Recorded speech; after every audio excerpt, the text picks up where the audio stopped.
Nah, ini ya, titip dulu ya, 10 menit cepat saja perkenalan introduksi menulis. Menulis di media ini kita bagi dua secara umum, yaitu tulisan informatif dan tulisan gagasan ya. Jadi pembagian besar saja, tulisan yang memang tujuannya adalah memberikan informasi, dan yang kedua memberikan gagasan. Nah, kita akan lihat satu persatu tulisan informatif berbagai jenis ya. Itu misalnya jurnalistik, jadi rumus baku tulisan informatif itu adalah 5W1H.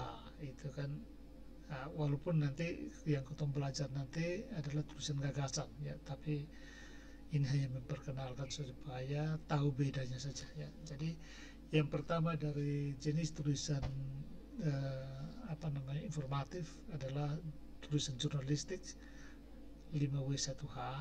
Nah, dalam jenis-jenis tulisan informatif itu ciri umumnya adalah tulis apa adanya. Jadi jangan bawa-bawa pikiran kreatif kita, gagasan kita macam-macam, tidak boleh masuk. Dia harus menulis apa adanya. Makanya dia taat pada rumus 5W1H, tak dalam tanda kutip kan, nanti ada juga varian-variannya ya, campur antara berita dan gagasan ya. Tapi itu dia tetap masuk dalam jenis tulisan informatif ya. Jadi yang pertama berita. Kalau berita rumusnya sudah baku ya, sudah boleh tambah-tambah kau punya pikiran, gagasan, harus tulis apa adanya 5W1H. Lalu yang berikut tulis profile ya, atau review. Profile bisa tulis tentang orang ya, atau tulis tentang pahlawan ya. Itu juga tulis apa adanya. Sudah boleh tambah kau punya pikiran. Kalaupun tulis review profile tokoh pahlawan itu dari buku sejarah atau apapun itu ya, harus tulis apa adanya, tidak boleh tambah interpretasi atau pikiran kita. Kalau review bisa juga review misalnya ya bisa juga tentang toko atau tentang uh, tempat wisata tertentu, tempat makan tertentu, review buku ya. Ini bisa juga menambah gagasan ya. Jadi tapi sebenarnya dia tetap menggunakan rumus menulis jurnalistik, artinya menjelaskan apa adanya, tetapi dengan sedikit membumbui ya, dalam tanda kutip. Jadi lebih ke mungkin gaya penyajian ya. Jadi yang membedakan, menarik adalah gaya penyajian, membedakan satu penulis yang lain, baik menulis profile atau review itu pada gaya penyajian ya. Jadi bedanya tipis ya, walaupun pendekatan pada informasi mentah, tetapi gaya penyajian itu menentukan.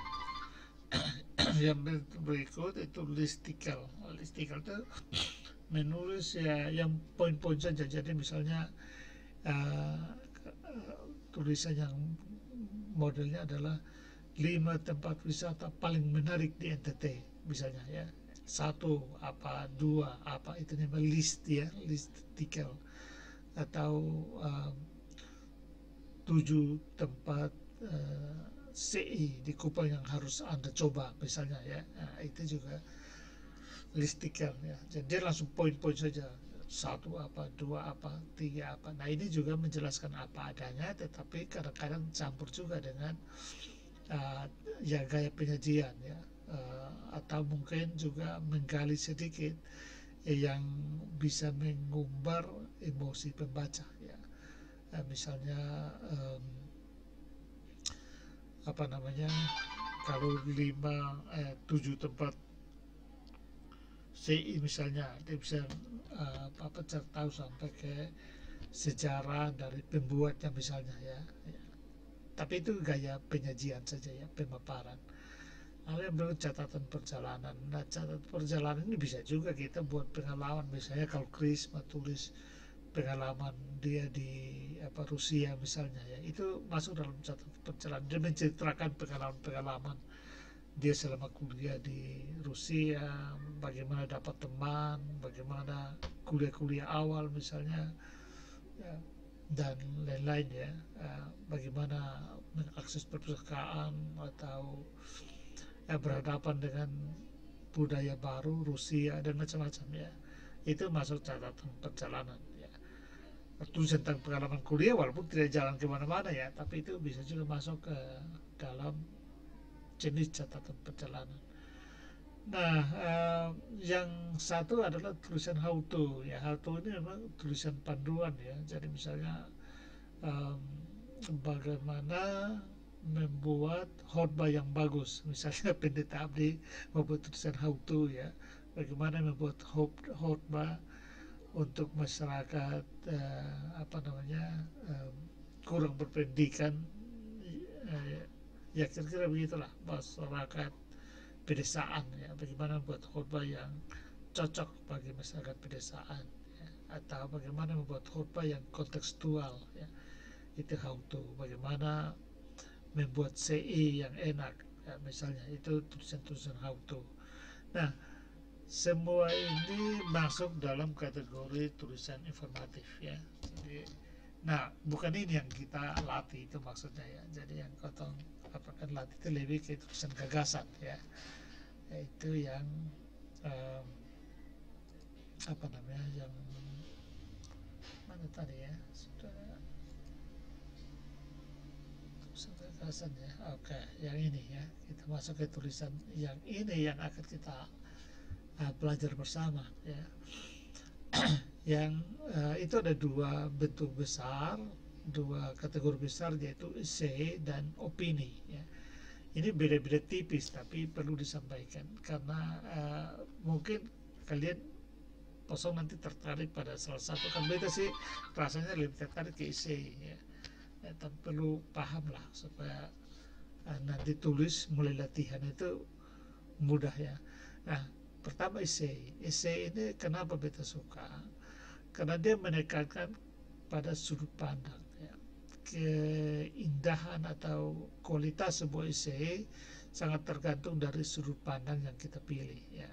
Beta biasa pakai contoh, kalau lu lihat orang foto Gunung Merbabu di Salatiga, sudah umum orang ambil dari satu titik, foto dari satu titik di mana Merbabu lihat, jadi begitu orang lihat tahu ini Merbabu ya. Jadi sangat umum sekali ya. Nah, kalau misalnya lu cari posisi yang paling unik sehingga dia akan menampilkan gambar Merbabu yang lain, nah itu namanya permainan sudut pandang ya, sudut bidik ya. Nah, essay juga begitu. Essay itu kita bisa tulis masalah yang sama misalnya ya, sama-sama tulis tentang energi terbarukan misalnya, tetapi kita ambil satu sudut pandang, satu titik bidik yang tidak umum dibuat oleh orang lain ya. Karena menulis itu adalah bagaimana memberi alasan bagi orang untuk membaca tulisan kita. Nah, orang hanya bisa membaca kalau kita ambil bagian yang tidak umum, bagian yang jarang dilihat orang atau belum umum dilihat orang. Kalau tulis yang sudah umum, orang ngapain orang mau baca itu ya, baca dia pakarnya saja, tulisan pakarnya lebih hebat. Jadi tulis di sudut pandang. Nah, kalau kita ambil sudut pandang, maka mau tulis tentang apa saja ya. Jadi tidak harus tergantung pada keahlian keahlian profesional, tidak harus ya. Kita bisa tulis tentang politik, tentang ekonomi, tentang krisis, tentang pandemi COVID ya. Kita bukan pakar, tetapi bisa ambil sudut pandang tertentu ya, sehingga dia unik, memberi alasan bagi orang untuk membaca. Nah, yang berikut ciri essay adalah tidak harus gunakan data ya. Jadi jangan pikir tulis karena ini tulis populer, ilmiah, mau di media lalu kita obral data, itu tidak butuh itu yang gitu ya. Tidak harus gunakan data. Sekali lagi, dia menggunakan argumen logis ya. Jadi bukan data tapi argumen logis ya.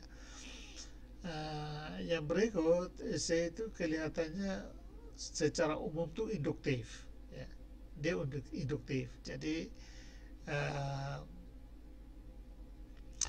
ya kadang-kadang kalau baca esai yang menarik ya itu biasanya dia cerita dari pengalaman dia ya. Kemarin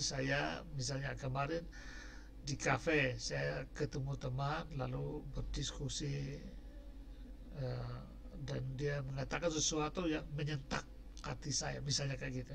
Itu gaya-gaya menulis esai ya. Atau misalnya yang beta sempat tulis tentang apa ya,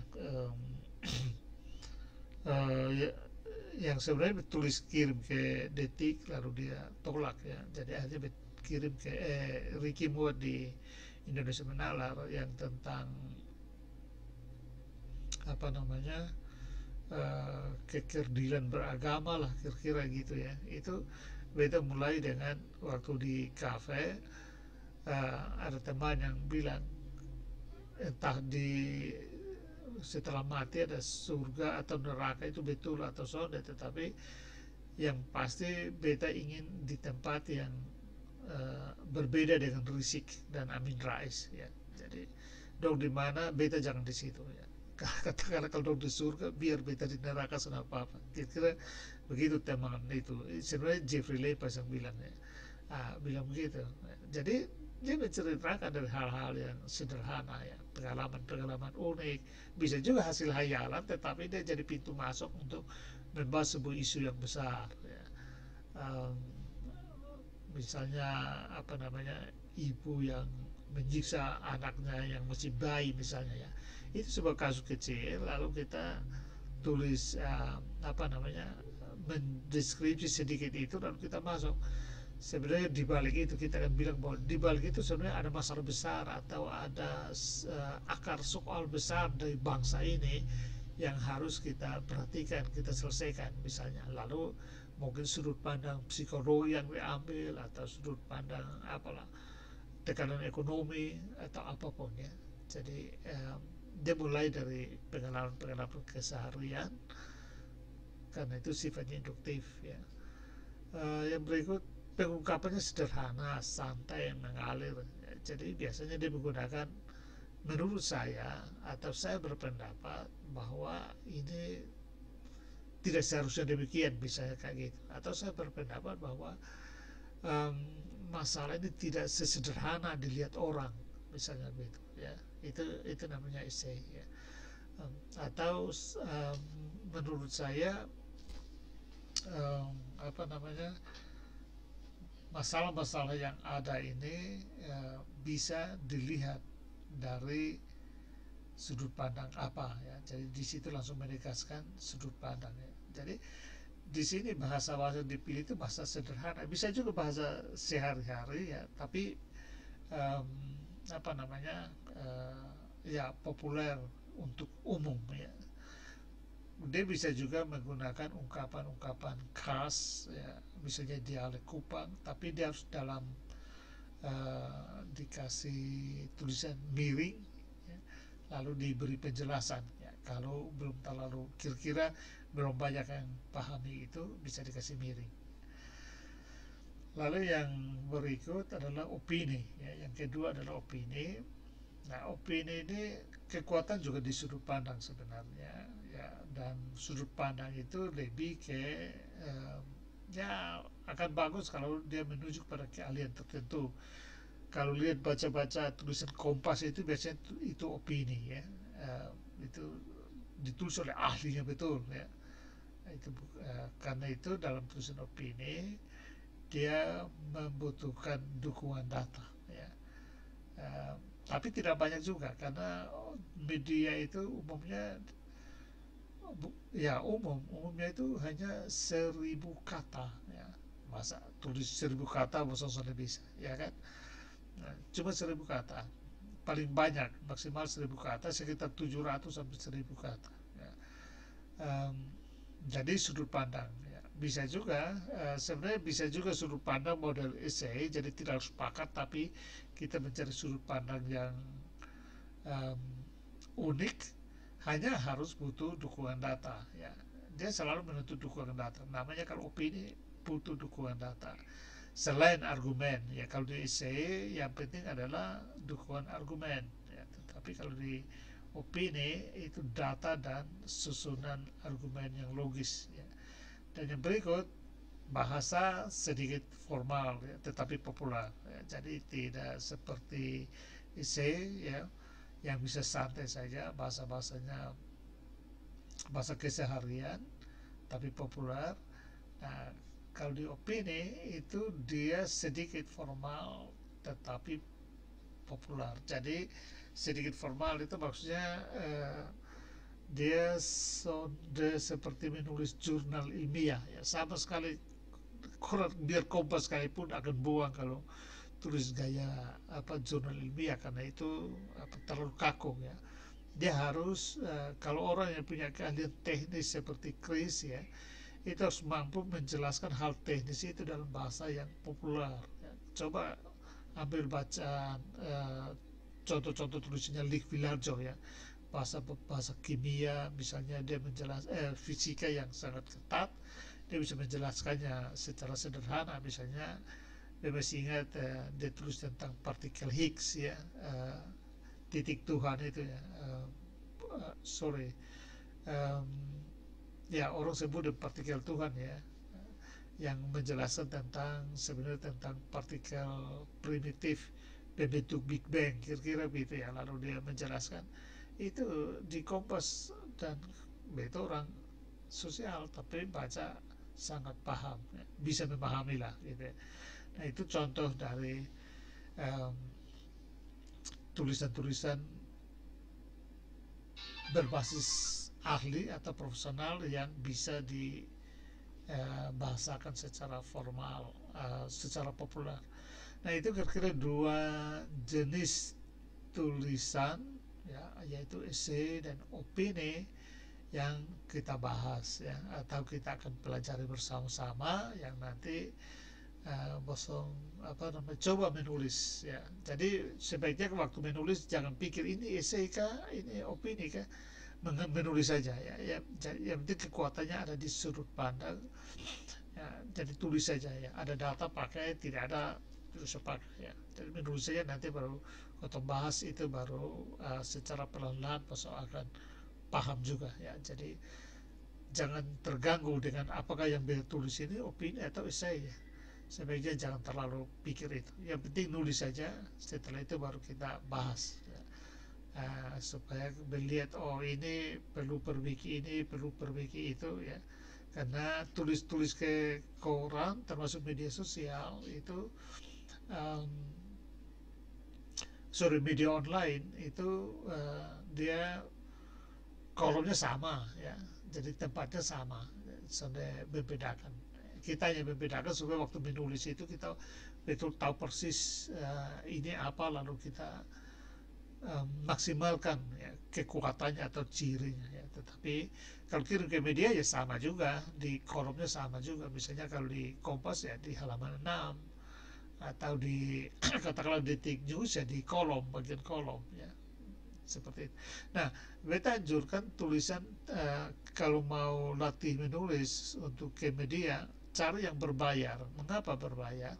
Karena dengan berbayar itu maksudnya yang mendorong bayar kotong itu ketat ya, ketat seleksinya, tidak sembarang menerima tulisan ya, namanya juga orang bayar ya, sehingga kalau diterima itu betul kita bisa bangga bahwa kita sudah, kualitas menulis kita sudah bagus. Tetapi kalau kirim ke media-media yang belum berbayar, belum membayar ya, ya artinya diterima ya jangan bangga dulu bahwa kita sudah hebat menulis ya, karena tidak ada redaksinya. Misalnya tulis ke Kompasiana ya, beta sudah dari tahun berapa ya, 2012 ya, tulis Kompasiana, tapi itu tidak berbayar. Kita tulis puisi, tulis apapun juga ya, gagal buang air pun itu bisa dibuat di Kompasiana ya. Banyak media sekarang yang tidak berbayar ya, jadi kirim bisa dimuat. Ya tidak mudah-mudah juga, terlalu mudah juga, tapi ya